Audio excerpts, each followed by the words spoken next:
Nabi Zakaria, salat. Nabi Isa, salat. Nabi Ismail, salat. Nabi Musa, salat. Nabi Muhammad, salat.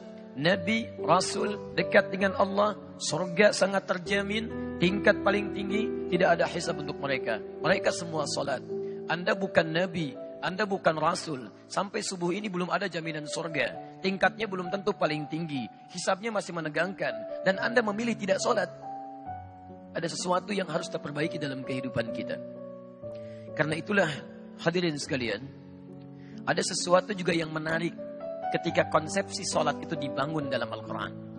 Ternyata Masya Allah, perintah salat kepada para nabi dan rasul yang kemudian diteruskan pada umatnya, itu umumnya seringkali diawali dengan pengenalan Allah terlebih dahulu sebelum ibadah salat itu ditunaikan.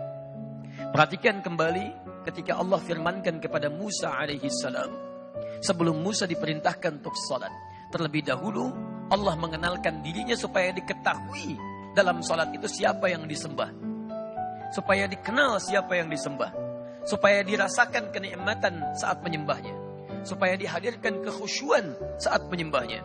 Maka Allah firmankan, innani anallah.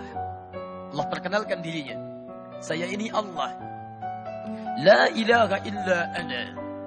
Tidak ada Tuhan yang layak disembah kecuali saya. Fa'budni, sembah saya. Perhatikan, kalimat perintah minta menyembah diawali dengan pengenalan terlebih dahulu tentang Allah Subhanahu wa taala. Siapa Allah?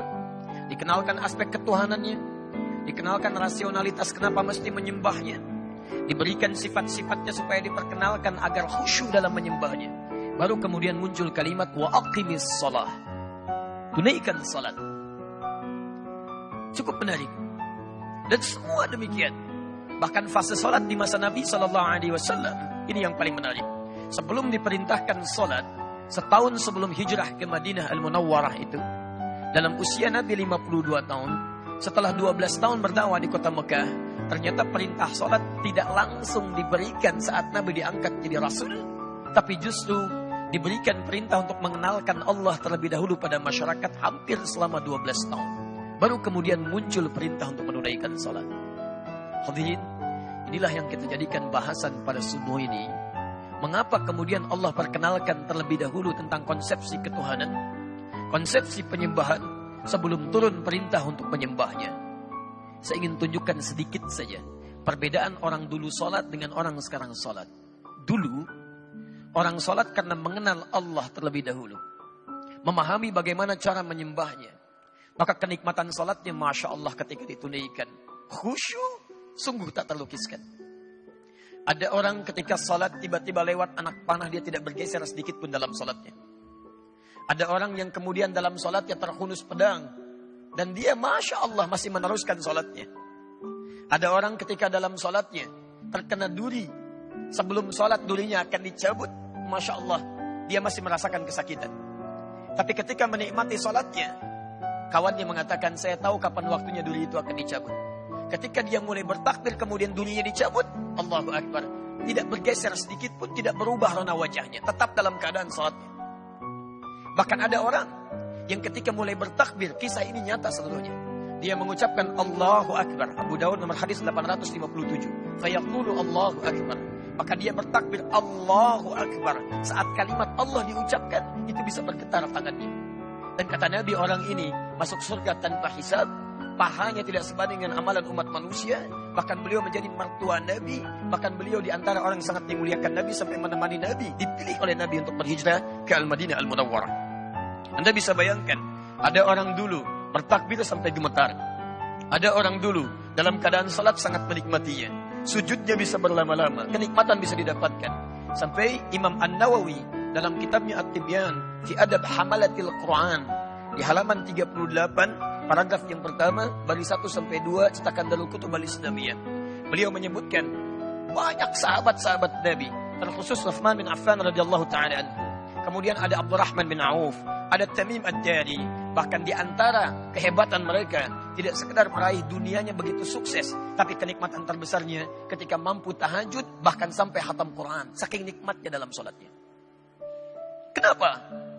Karena mereka telah kenal terhadap Allah lebih dahulu sebelum mereka tunaikan sholatnya. Sekarang mari kita bandingkan dengan kita. Maaf, ada sindiran yang halus dalam Al-Quran tapi tajam. Bahkan ada orang sholat, tidak paham, tidak mengerti apa yang dibaca dan dilakukan dalam sholatnya. Coba Anda cek sampai barusan sholat terakhir. Dari sekian ribu ruku dan sujud yang Anda kerjakan, berapa persen bacaan sholat yang Anda pahami? Jangan-jangan lebih dari itu. Kita pun tidak sadar bahwa ketika saat sholat, ketika sedang menunaikan sholat, kita dipersaksikan oleh Allah Subhanahu wa Ta'ala. Bahkan kata Nabi di Abu Daud nomor hadis 666, ada orang sholat yang tidak sadar berapa rakaat sedang menunaikan sholatnya. Hatta la yash'ur al-musalli kam raka'atan yusalli. Sampai ada orang sholat, kata Nabi, tidak sadar berapa rakaat sedang menunaikan sholatnya. Orang dulu, saking nikmatnya, rakaat pertama sholat subuh sujudnya begitu berlama-lama. Karena kenal dengan Rabbnya. Sampai Nabi di akhir sujudnya, seakan-akan menunggu sujud berikutnya begitu lama. Karena itulah beliau nikmati sujud yang terakhirnya. Indah. Masya Allah, bandingkan dengan kita. Dari sekian sholat yang kita tunaikan, berapa yang kita nikmati? Jangan-jangan kita pun tidak merasa sedang menyembah Allah Subhanahu wa Ta'ala. Hanya lisan kita mengatakan menyembah Allah, tapi hati kita tidak hadir dalam lisan yang kita ucapkan. Karena itulah Bapak dan Ibu sekalian, ikhwah sekalian, penting kita ketahui dulu kemudian bangunan konsepsi mengenal Allah Subhanahu wa Ta'ala dalam hal sebelum kita menyembahnya, agar kenikmatan dalam setiap ibadah yang kita lakukan itu hadir dan melahirkan kekhusyuan. Karena itulah ibadahnya disebut dengan salat, terambil dari kata silah. Saya mohon izin. Bismillah. Perhatikan sini kata salat. As-salat ini bentuk tunggalnya seakar dengan kata silah. Kata dasarnya dari kata wasala yasilu silatan, kemudian jadi salat. Wasala yasilu silah, sesuatu yang sampai atau terhubung dengan erat. Hubungan yang erat yang sulit untuk dipisahkan. Silah.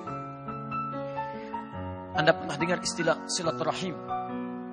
Silaturahim, hubungan kasih yang sangat erat, yang sulit untuk dilepaskan.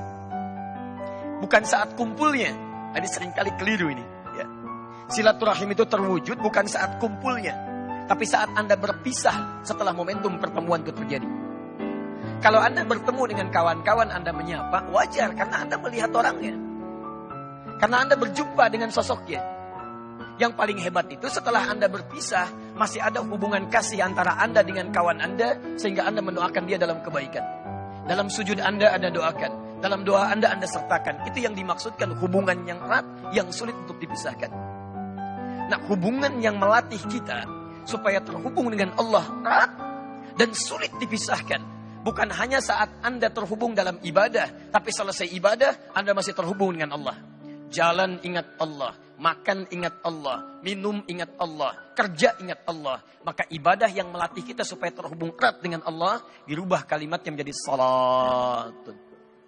Dalam bahasa sering diartikan dengan doa, karena dengan doa itu terhubung erat Anda dengan Allah Subhanahu wa Ta'ala.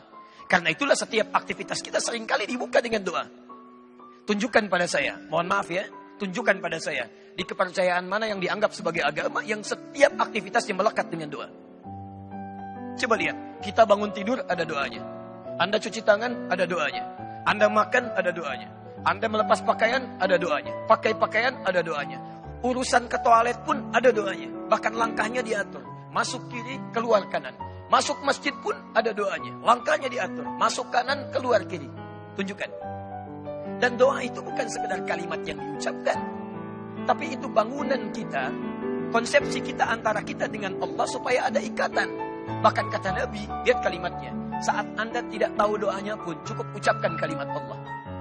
Kullu amrin dzibalin la yubda'u fihi bismillahirrahmanirrahim fahuwa abdan. Setiap perbuatan baik yang tidak diiringi kalimat Allah di dalamnya, bismillahirrahmanirrahim, paling singkat bismillah, abtar, terputus hubungan dia dengan Allah. Gak ada nilai pahalanya.